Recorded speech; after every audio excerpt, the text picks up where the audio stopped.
vesprada a tots. Anem a començar passatges 10 minuts de cortesia que se solen donar en aquests actes perquè la gent s'acomode i algú que arriba tard i tot això. Procedim.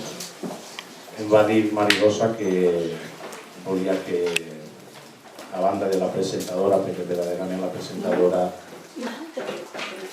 la tenim així, però jo soc company de departament de Marirosa i ella ha fet de presentadora 2 vegades.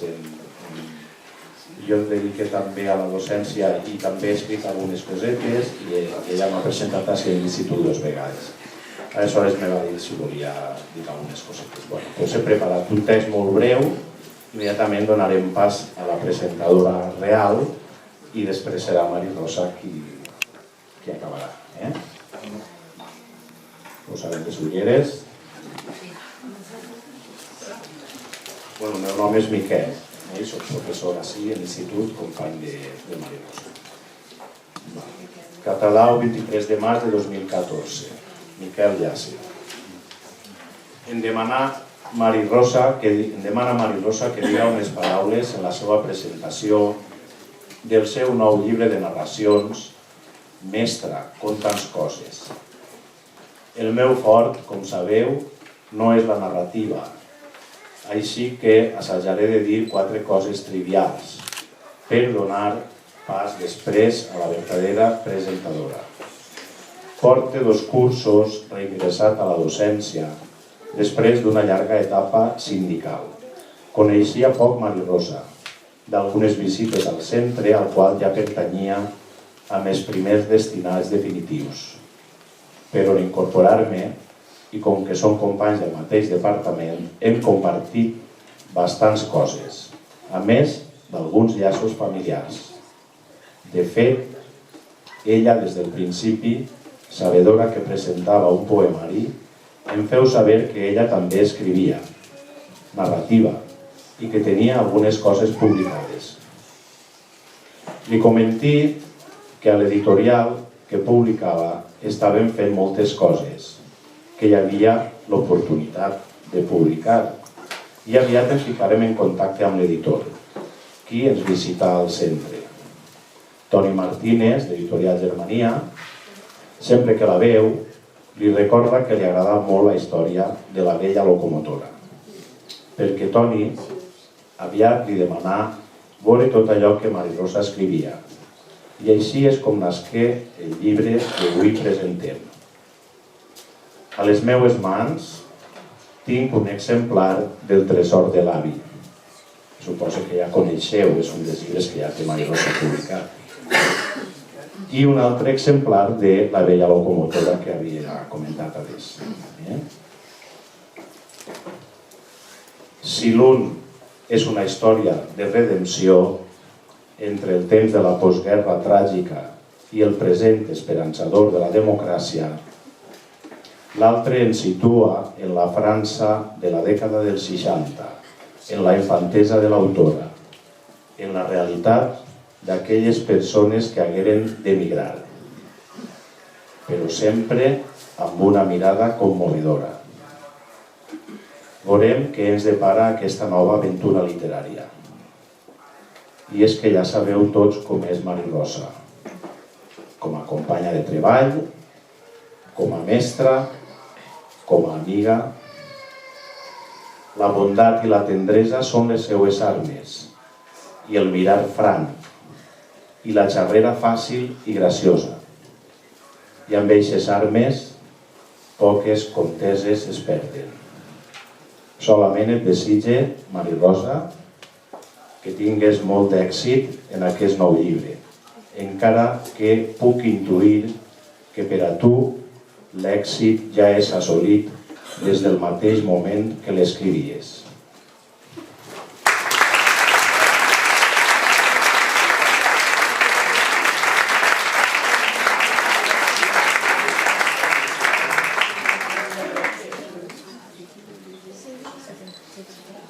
Bona vesprada a tots.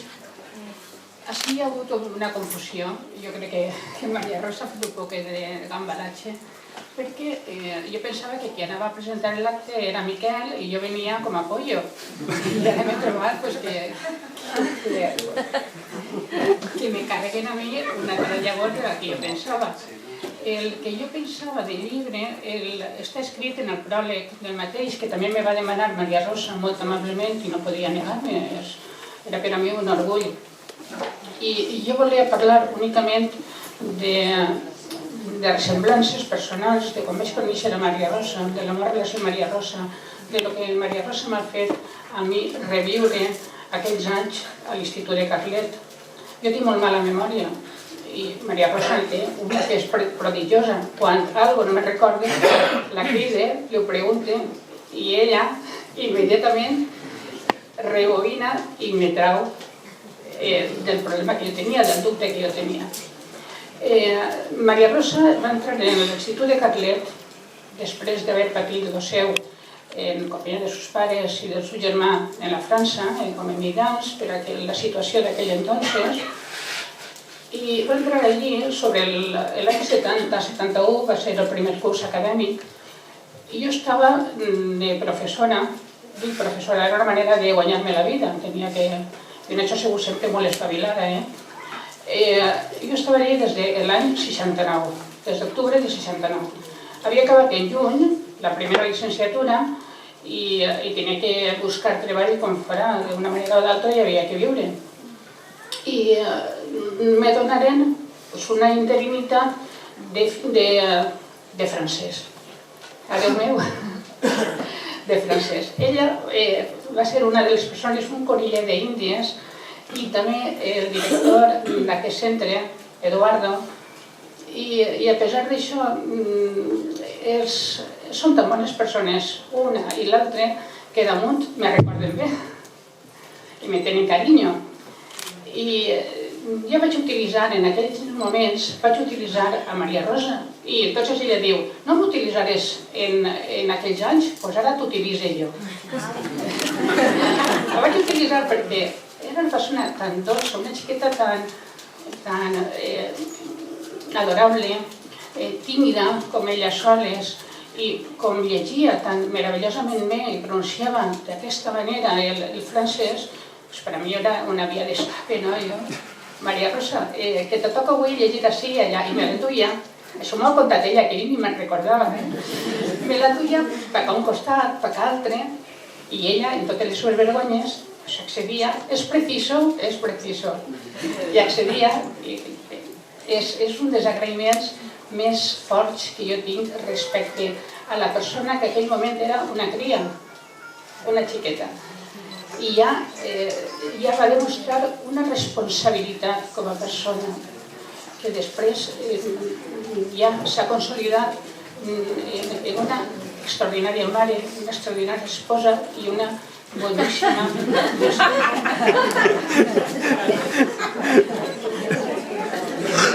Bueno, yo digo lo que me dio José y lo que me dio Auxias, que en casa se portó,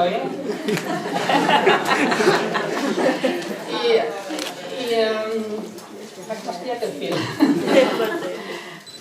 Quan me va enviar la via locomotora, jo no vaig poder vindre a la presentació, jo ho lamento, perquè aquella va ser una de les últimes vegades que don José Bauset, que vaig coincidir en ell en l'Institut de Carlet. És una de les poquetes vegades que vaig ir a algun acte públic. Don José moria al poc.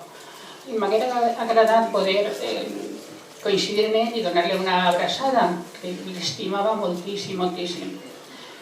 I no va poder ser. Quan me va enviar Maria Rosa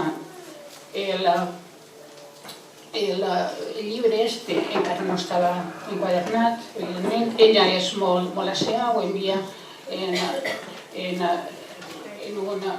un gusanillo d'aixòs, enquadernat, sí, molt bé. I el vaig estar llegint i me va dir que li feia il·lusió que fera el pròleg. Jo ho vaig dubtar, però claro, era una cosa tan rebonica que ho vaig dubtar per comoditat meva, per comoditat.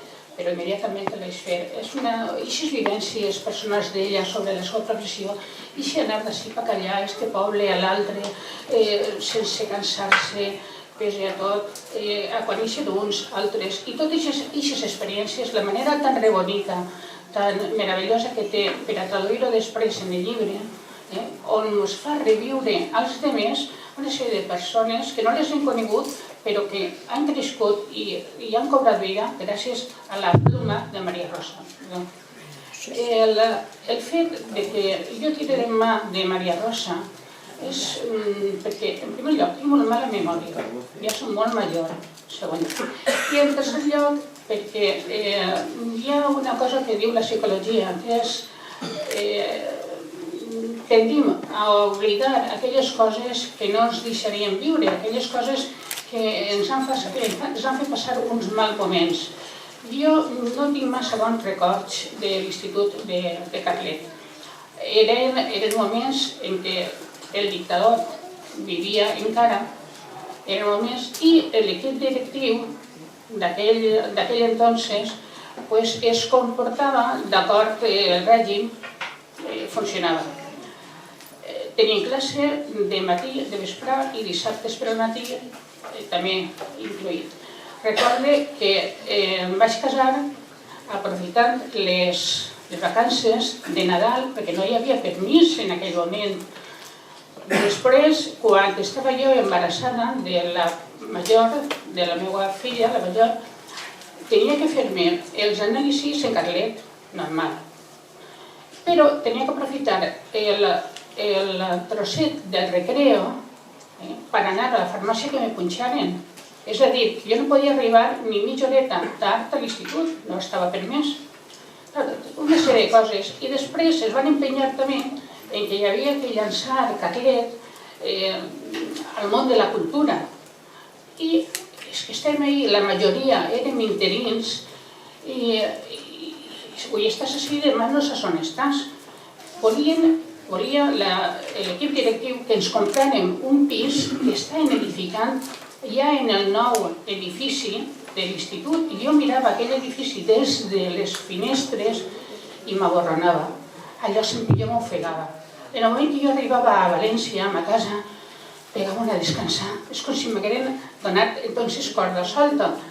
I és possible que aquell patiment d'aquell moment hagi sigut també un dels motius per al qual jo he oblidat moltes coses i he perdut en la memòria a tantes bones persones i tants bons moments que estarien ara enriquint-me.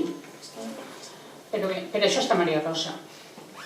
És molt important, així veig que hi ha gent jove, no sé si alguns d'ells inclús m'han informat en el camí, quan jo he parat a uns xavals per a preguntar-los per on estava l'institut, i alguns m'han... però és que veig gent jove ja, de veres, no sé distingir entre uns i altres. I espero que si estan així és perquè estimen Maria Rosa, estimen la seva tasca docent. És una tasca molt difícil, molt difícil. No és entrar a tot l'hora i eixir-te'n a l'altra. A banda que estàs peleant en els xavals, estàs intentant ajudar-los, molts es pensen que t'estan fent un favor i no t'estan fent ningú favor.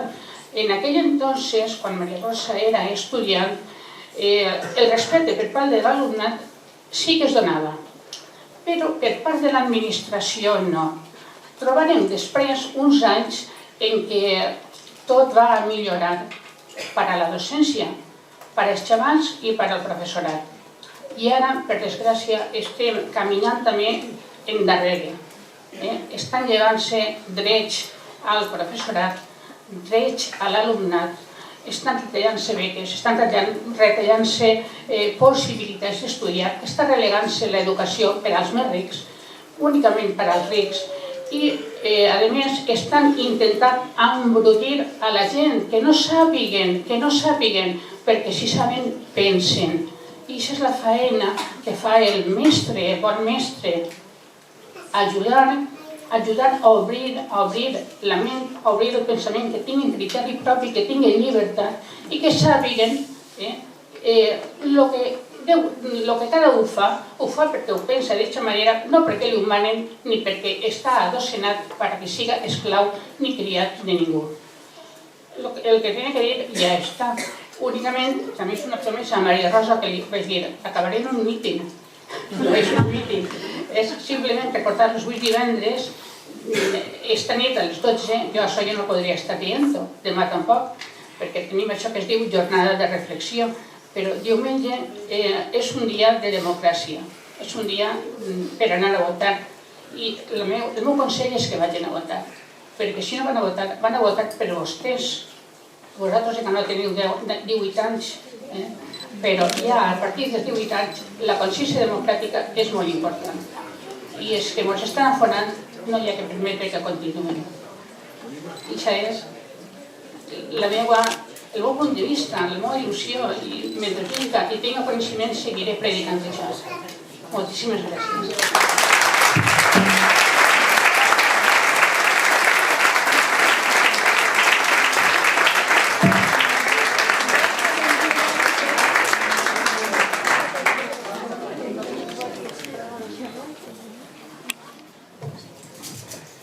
Bueno, ja em toca a mi. Haureu notat que Miquel i Maria Dolores m'estimen un poc. Bueno, primer que res no sé com agrair-vos tots els que esteu així, no sé com agrair-ho, la veritat. Ahir ara després quan teixiu n'hi ha uns mostatxons i la coca que fem a la sogra, però això no és res de bo. Així que moltíssimes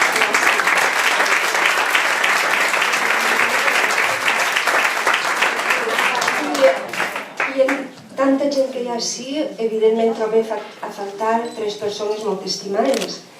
Primer que res, els meus pares, lògicament, el professor Bauset, que va estar així quan a la vila locomotora, li faltava un meset per morir.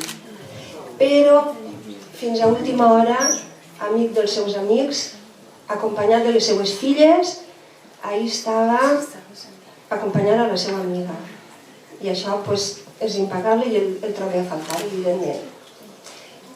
Però ja, els meus pares no estan així, però a banda del meu germà hi ha una persona que és com si estiguera mon pare i ma mare. I és un amic de França, que és amic de la família des que tinc ús de raó. Però, en lloc de dir-vos res, si m'ho permeteu, vaig a llegir un trosset del llibre, perquè veureu el que va passar. Era l'any 95. Jo treballava en el Col·legi Bonavista d'Ontinyent i havia vengut aquest amic i mon pare em diu on podríem anar perquè vegera ell algun racó de per així que no haguera vist? I jo dic, per què no se'n veniu a Ontinyent? Vegeu el poble i tot això, la fàbrica de mantes, i quan s'acabi l'escola, doncs m'espereu allí, com que allí que venen. A les 3, quan tix del menjador escolar, ja estaven allí esperant mes 3 en el banc, allí a l'entrada de l'escola. Com que se m'ocorri pensar que com teníem que donar ètica, que encara es dia ètica l'alternativa, jo dic, per què no treu en mi? I parleu amb les xiques d'ètica, eren 7, i els conteu coses, jo què sé, de la guerra, de la immigració, del que vos parega. Com que, al final, els vaig manar que escrigueren una redacció sobre què els havia paregut això. Amb el vostre permís vaig a llegir una redacció d'un alumne que era molt bo, que li diuen Jordi Cortés, i que deia així: visita dels pares de Rosa i Francis al Col·legi Públic Bonavista. Era de 9 de maig. Després d'haver jugat un partit de futbol, venia la classe d'ètica. Segons pareixia, els pares de Rosa i un amic havien vingut per tal de visitar el col·legi. Entraren dins de la biblioteca, l'hora d'ètica anava a començar. I se'ns ocorrí la idea que els pares de Rosa vingueren a xerrar amb nosaltres i contar-nos coses sobre França, etc. I així va ser. Fou una hora fantàstica. Vicent, el pare de Rosa, ens contà coses sobre quan ell es va traure el carnet de conduir a França, quan tocava en una banda de música i van organitzar un viatge a Mallorca. La mare de Rosa va estar molt callada, però va dir una cosa que ens va fer esclatar de riure a tots. Deia que quan Rosa era petita i van anar a França, tenia por de les persones perquè deia que no sabien parlar. Francis, àlies l'andalús francès, ens va contar coses sobre com es va viure la guerra a França. Jo li vaig dir que si veia en la tele espanyola l'èxit que havia tingut Chiquito de la Calzada. I així com si li hagueren agarrat un lapsus, començar a imitar-lo. Va ser una imitació fantàstica i ens va fer riure de valent. 3 hores abans d'escriure aquesta redacció he tirat a la bústia una carta i 2 postals per a Francis de la part de tots els alumnes d'ètica del setè del Col·legi Públic de Bonavista. I així està Francis, que no sé on s'ha ficat, allà. Merci, Francis.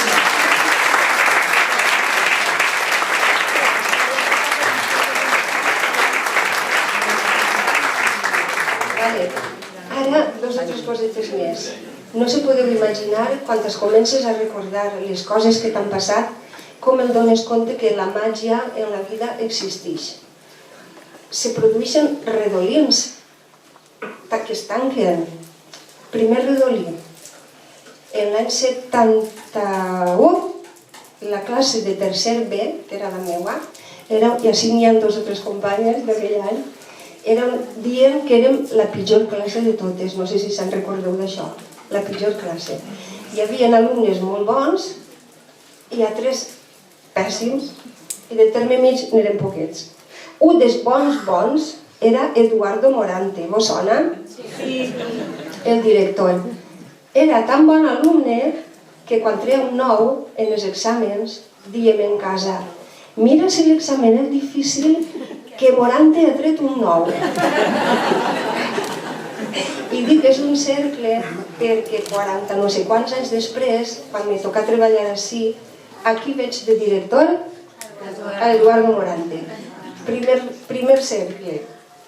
Segon cercle, l'oportunitat de vengar-me de les passades que em feia Maria Dolores. No me'n perdonava una. Has de vindre a la classe al costat a llegir-los el tema de francès. Maria Dolores no pot anar Soriano, que també seria... No, és que vindré tu. I després pretenia que jo es ficara la nota i tot. I jo els arreava unes notasses hasta allà, perquè volia quedar bé en ells, els pobres. Bueno, i després quan Tixia me diu: ¿qué? No te has muerto, ¿verdad? Bueno, això sí que m'ajudava un poc a vèncer la timidesa i la meva autoestima, i això l'ho de ella, per supostíssim. És tancar el cercle perquè així la tinc, després de tants anys, la meva amiga.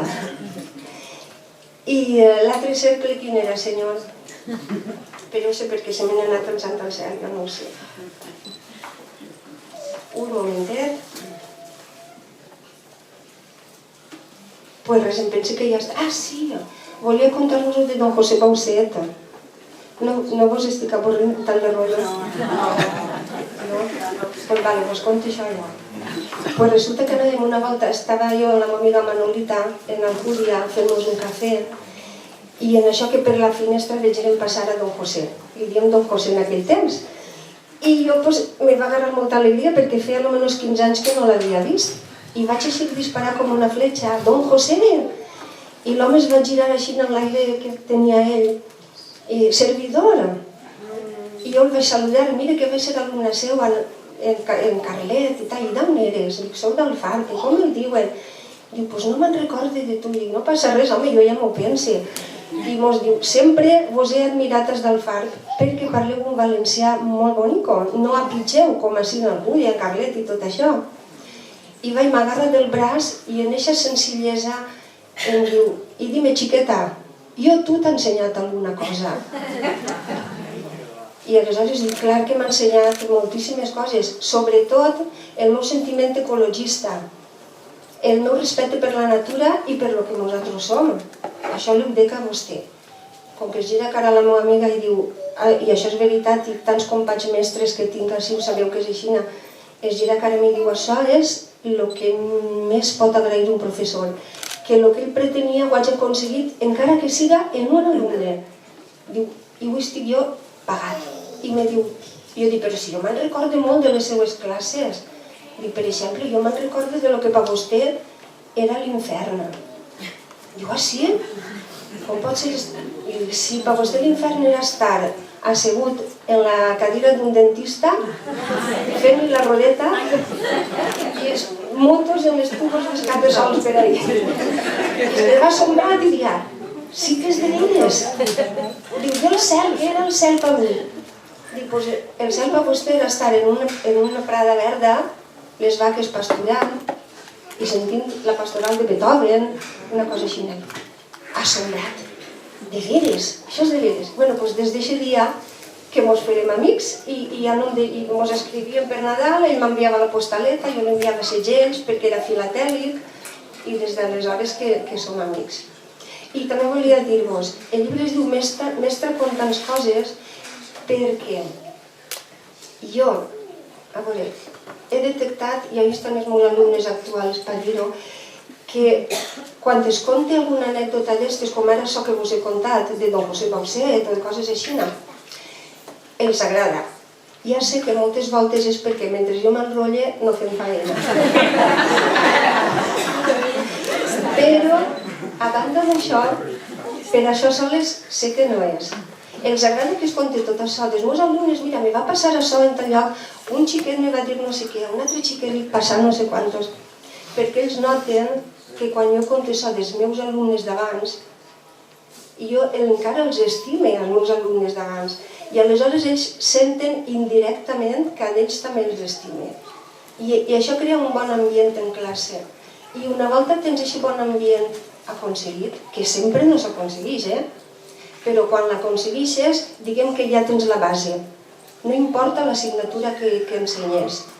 Si crees un bon clima entre ells i tu, no importa el que tingues que ensenyar, ja tens la base. Hi ha voltes que no hi ha manera d'aconseguir-ho, intentes contar alguna cosa graciosa i te quedes mirant com així, ja va fent-se la graciosa. Quan no hi ha res a fer, no hi ha res a fer. Però la majoria de voltes sí que funciona. I a voltes es diu, si feu l'exercici este bé, si m'ateneu, el que siga, al final, vos conto algun acudit o vos conto alguna cosa, i així m'ha anat bé. I una volta una xiqueta me diu, no he vengut, però sé quina xiqueta era Maite, la de tercer, Maite Ortiz, me diu, en tot això que mos contes quasi podies escriure un llibre. Me quedé pensant, dic, vale Maite, vaig intentar-ho. I així ho teniu, el llibre. Espero que vos agrade quan te llegim i de tot cor moltíssimes gràcies.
Ara ja si vols, si fem 4 fotos ja.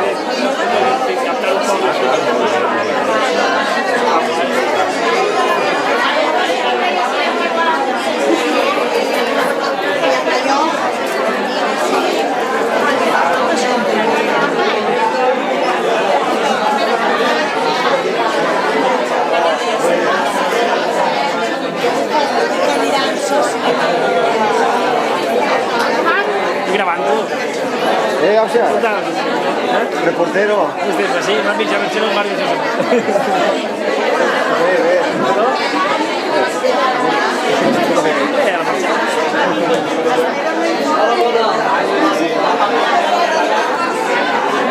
Francis! La fica més rosa que la cinta. L'has vist, quan? Me saluda també. Està igual, Igual, 40 anys. Canvia. No vaig a la